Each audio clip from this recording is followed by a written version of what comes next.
So one time, I was doing theater in eighth grade. That was the first year I did theater. Then I did it ninth grade. Then I kind of dropped out of school theater after that. I was doing my second play out of the three that I did at school, and it was called "Don't Be Distracted. The Internet is a Kitten." That is not the right. That is not the right title. It was something like that.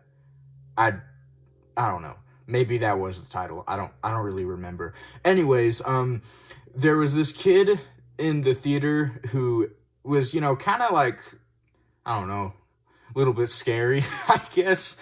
And I touched his prop cuz I don't know. I don't even remember what he had, or I don't even know. Maybe some kind of axe. I don't know. I touched his prop and he looked over and he saw me and he was like, "Hey, you touched my prop?" So then I ran to the area between the stage and the classroom, and I think there was a girl like changing. So that did not look good. And I had a terrible reputation anyway. That wasn't even the start of that.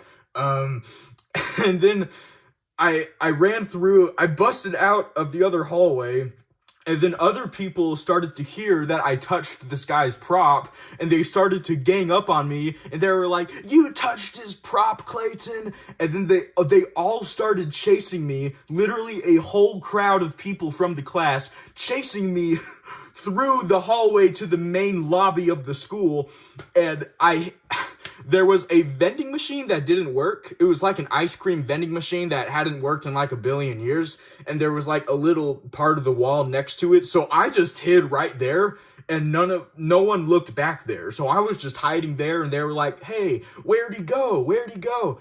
And then I busted out of the little crack I was hiding in and started running down the hall. And then people started seeing me, and they started chasing me back. And then my theater teacher herself, with the group of people, they started play hitting me. Like, "You hit his prop, Clayton! You hit his prop!" They were saying something like that. They were just play hitting me. They weren't like hitting me hard. "Don't touch other people's props, Clayton!" And then that was the end of it. And people left me alone after that. And I'm pretty sure that was just theater kids being theater kids. I don't think they were actually mad at me. Theater kids just do stuff like this. Like, it's hard to understand if you haven't been in theater, but if you've been in theater, you probably know what I'm talking about. They just do stuff for the sake of doing stuff. So, I don't...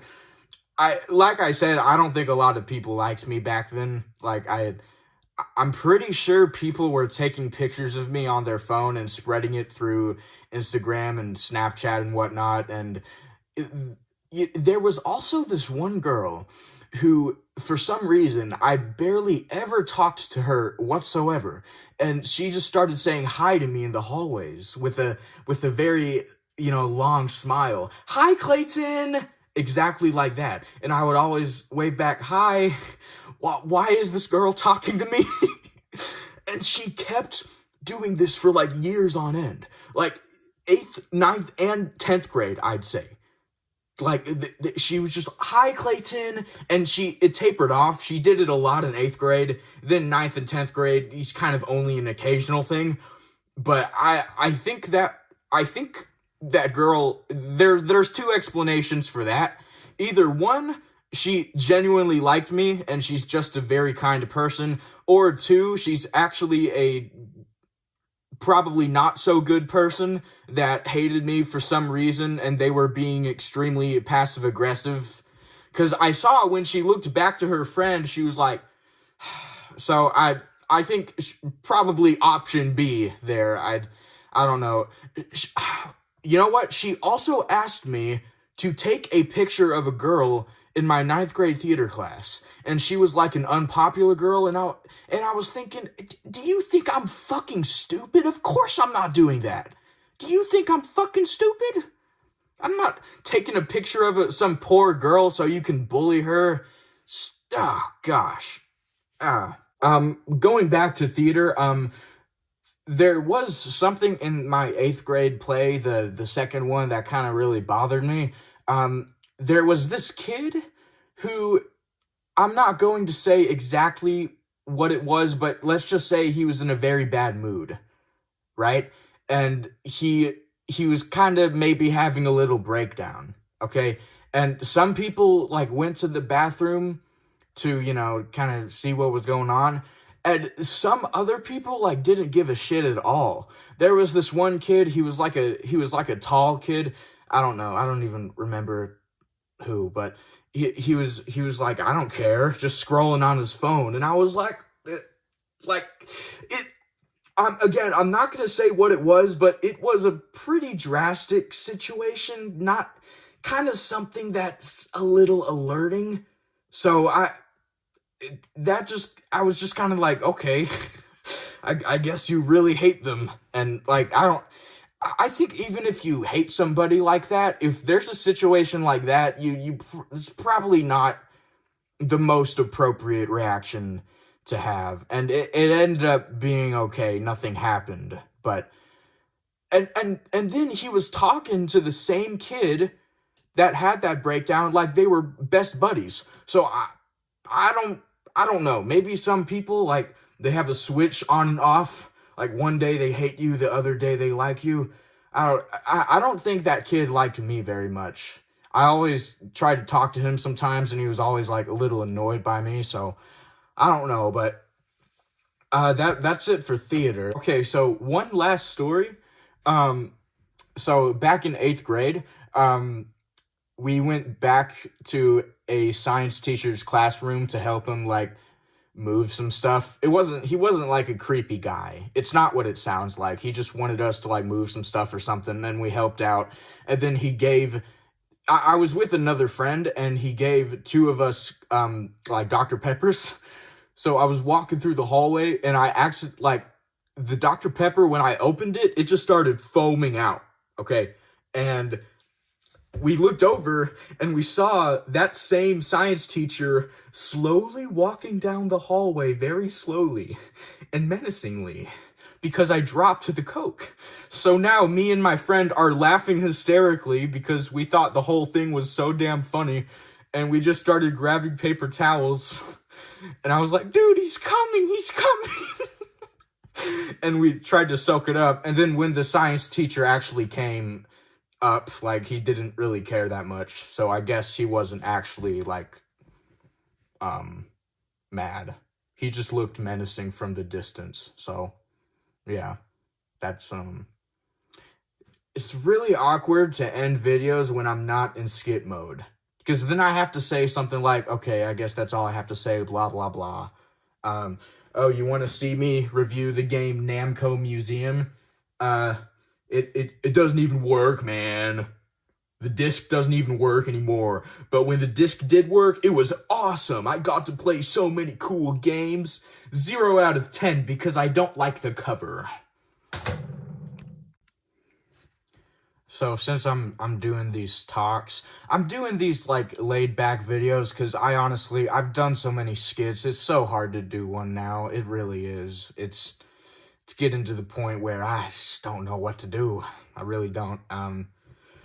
Doesn't mean I'm gonna quit doing it. I want to do more. I just don't know what to do. So suggestions would be appreciated, of course, always. Guess I'll talk about my childhood. I don't know. That seems like a laid back thing to talk about, because I figure give a little more lore on who I am, since I'm very rarely my actual genuine self, and I'm always joking around and stuff. Or not joking around, just acting like a psychopath. That's probably a better fitting statement for exactly how I act. Anyways, yeah, I don't know. I thought some people may like that. So growing up, I think the first thing I really have a memory of is when I was at somebody's birthday party when I was 3 years old, and my parents took me to this place called Jumping Jungle, and I really loved it there. I got to jump around on bouncy houses. It was like heaven to me. And I went to another kid's birthday party, and you know, I remember there was this monkey painted on the wall. I don't even think the place is open anymore. I think it went out of business. And there was this monkey painted on the wall. And when I was that little, I swear, it looked so huge to me, and I was scared to walk past it. But then when I grew up a little bit older, and I went back and I saw, oh, it's not actually that big. So it's really crazy how big things look when you're that little. It's pretty scary, to be honest. You want to know another funny fact? When I was little, for the first few years of my life, I thought that dresser back there was purple, like a light purple. That's how I saw the dresser. So I think maybe I was a little colorblind back then, and somehow I got out of it, because that is not purple to me, but I swear it looked purple when I was little. So I don't know what that's about. But video games were a very big part of it. My dad was able to get some consoles. I mean, we, regular people, we're not millionaires, right? But he was able to get some consoles. So the first game console I had was an Xbox 360, and we got Skylanders and Rayman Origins. And I absolutely loved both games to death. Skylanders 1 and 2 and maybe 3, I think, are probably the only great ones. 4 was okay, and then after that, it just went straight to the garbage, in my opinion. Superchargers was not it to me. I don't know. Some people probably disagree with that. And, oh gosh, I used to play the absolute living heck out of Rayman Origins. I really used to play that game. I'm playing it all the time. And, since I probably didn't have the best hand-eye coordination yet, I never took very good care of the discs. Then, a year or two later, we got a Wii U. I grew up with the Wii U. Yes, go ahead and make fun of me. It's a cool console. It really ticked me off how the gamepad seemed to, the connection seemed to get closer and closer, and you couldn't go as far back as the console's age went on. And now it has, drift, so probably not built the best, but when it worked, it worked. That console was cool, in my opinion. I had a Nintendo Land and Super Mario 3D World. That was the starter. And then someone else in my family got Donkey Kong Tropical Freeze. That was good too. Had Super Mario Bros. U. Yeah, and then a few other ones. Splatoon. That was a great game. Splatoon. I never even played much of the online mode, but that's a great game right there. Amazing game. Even the first one is a masterpiece. I mean, it's this good franchise when the first one is already a masterpiece. I mean, they could have stopped at 1 and it would still be a very liked and remembered game. So, then, I used to play on the computer a lot as well. There was this one site called Nitrome Games that I remember playing a lot on. I remember most specifically the Test Subject Blue and Green series. That was good. I loved those games. And then a few other ones. This one where you played as a moon or something. I don't even know. Skywire was great. Skywire. And I always played with my brother on the computer. That's what I remember a lot of doing. And my brother really liked the game Toontown Online, so I grew up with that too. I've played it very recently, actually. I didn't get very far though. The gameplay's a little too boring for me now, you know what I mean? But when I liked it, I liked it. I thought it was cool. And then it shut down because Disney freaking sucks, and then they made TTR, so everything was fine again. It means Toontown Rewritten. It's like a private server. So I've mentioned this in one community post. There was a site I used to really do a lot on called Zimmer Twins, and it was this awesome site where you had these three characters. It was a boy, a girl, and a cat, and they had like psychic powers, and you could make little movies with all the pre-added scenes they have and make them say stuff with the text box. And my brother really, really liked that website. He made a lot of stuff on there. I didn't make movies a ton because I never had my own account. I don't know why. I just never really got it, I guess. But I made some movies on his account, and they weren't good. Okay, they were not good at all. I was not a good writer back then. There was one where the cat was literally just crying, and he said, "I want brownies." And the boy said no, and he just cried for like 3 looping scenes. So I was not on top of my game back then on that. Oh yeah, I also had a trampoline in my backyard at one point, but that doesn't exist anymore. I remember bouncing on it a lot, and I always had a very huge fear of dogs back then. I was terrified of them.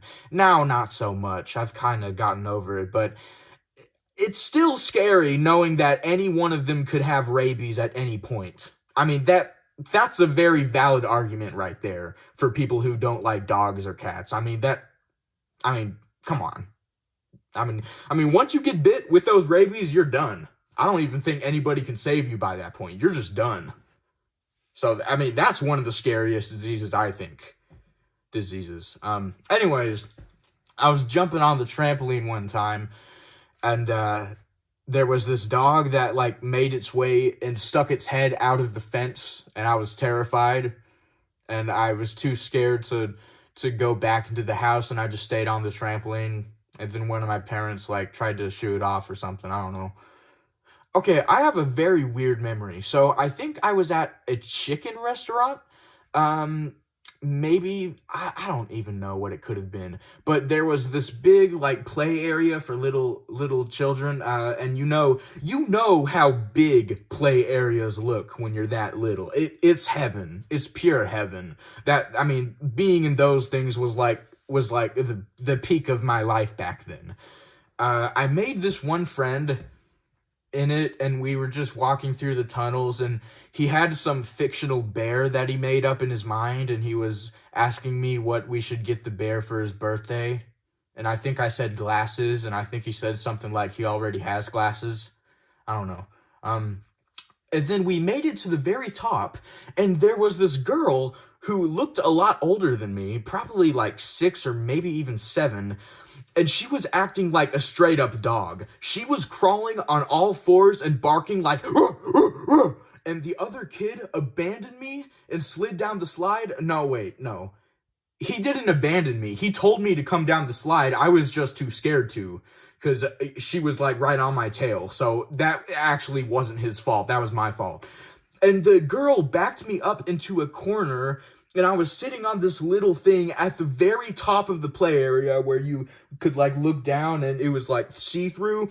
And I saw one of my parents eating at one of the tables, and I was like, "Mom! Mom!" I don't think she heard me. Well, I think she actually saw me, but she couldn't really do anything since I was in the play area. And the girl was just barking at me, just getting me in this corner. And then she did this. She was like, she made a little dog whimper, indicating that I could be let go. And then as soon as I tried to crawl, she went back into dog mode, and she was like, and then eventually I think I had to, like, act like I was being nice to her, so I tried to be nice to her, and eventually she let me go, and I slid down the slide, and the other kid was like, "Why didn't you slide down the slide?" And I said, "I don't know, I was too scared or something." So, yeah, there was this one place I went to a lot called Putt Putt Fun House. It's not open anymore, but it was a great place. It had mini golf. I never cared about the mini golf. What I cared about was they had this little play area called Ball City.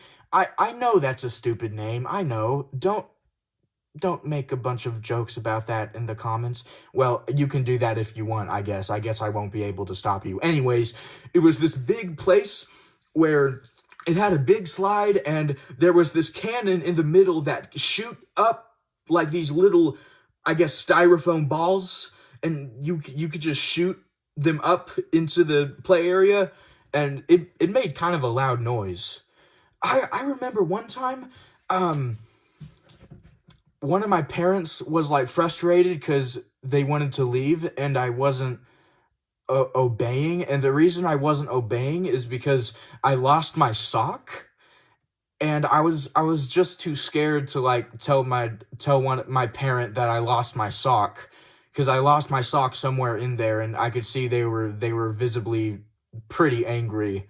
So and I was extremely sensitive back then, so even my parent just getting angry at me was enough to send me into crying for a few minutes, because it was basically punishment, because I just felt so ashamed of myself. I always felt so ashamed, and I don't think they really realized that much just how sensitive I was, but it's probably not best to raise your voice with a child like that. I'm just saying, probably not best to raise your voice, because I was so scared, just them getting angry. I was so sensitive, but kind of I've healed from that trauma. I'm fine now. If that happens right now, I wouldn't really care. I would probably just get kind of annoyed. But anyways, eventually the ball city thing, it got shut down, and the whole putt fun place got shut down. Oh, you know what I'm gonna talk about? There's this guy I used to watch called Guava Juice. I was obsessed with this guy. I don't even know if I've talked about this before, and I'm not going to talk a lot about him, but I remember watching his 3 a.m. videos. I thought they were real. Don't sue me. I was 7, okay? I was 7. I thought they were real. It was like the greatest experience of my life watching those 3 a.m. videos. So, and of course his other videos too. I really, really liked him. I even downloaded his like point and click game. But yeah, I downloaded that. I did. I played that a lot. Yeah. Any other YouTubers I've never talked about a lot? I used to watch a lot of Corey X Kenshin. Gotta be honest, I don't really like his content anymore. He's just not really for me anymore. But back then, I used to really watch a lot of him. I loved him, so yeah, not for me really anymore though. But and that applies to a lot of other YouTubers too. Like, I'm not into Guava Juice anymore, you know what I mean? So, well, his content's a lot worse nowadays anyway. So, FGTV, I remember that. I remember watching that a lot. And then I watched their like vlog family, and then eventually they deleted it for some reason. And then it came back, but some of the videos were gone. So I don't know what was going on there. I mean, I think probably most family channels are pretty sketchy, and I feel very sorry for those kids, because they're not supposed to be exposed to YouTube at all when they're that little. I remember one video of this mother filming her 3-year-old son struggling with OCD, having a little meltdown. I feel so bad for that kid. Why would you take a sensitive moment like that and put it up on the screen and have a bunch of people comment and give their thoughts? That is not correct. You can't do that to little kids. They probably didn't even know they were on YouTube, but when they see that video when they're a teenager, you know what they're going to be? They're going to be embarrassed. Okay? Don't, because kids, they don't really have consent for that. They can't stop their parents from doing that. So a lot of them probably don't even want to be on those channels. So it makes me pretty angry. But if the kids are enjoying it genuinely, then that's fine, you know. But I don't like when parents film sensitive moments like that of their 3-year-old having a meltdown. Respect your children's privacy. Respect your children's privacy, please. That is a very important thing. Don't do that at all. But anyways, that thing makes me very angry, so I was just ranting about that. Oh yeah. This is the Bible I used to have when I used to believe in God. Still says Clayton Reed. You know what? I mean, it's a very well-made book. It feels good just to flip through it, you know? Feels really good, but yeah, not something I really, you know, read, if you catch my drift, but used to. I didn't read it a lot, but I sometimes read a little bit of it. I mean, it's, you know, it's not a badly written book. It's a pretty good story, I'd say. Pretty interesting, but yeah, probably has a lot of controversial stuff in it that I don't even think about, because I don't even think about it anymore. And also, I do not personally believe that the original Bible discriminated against homosexuality. I'm going to say that right now.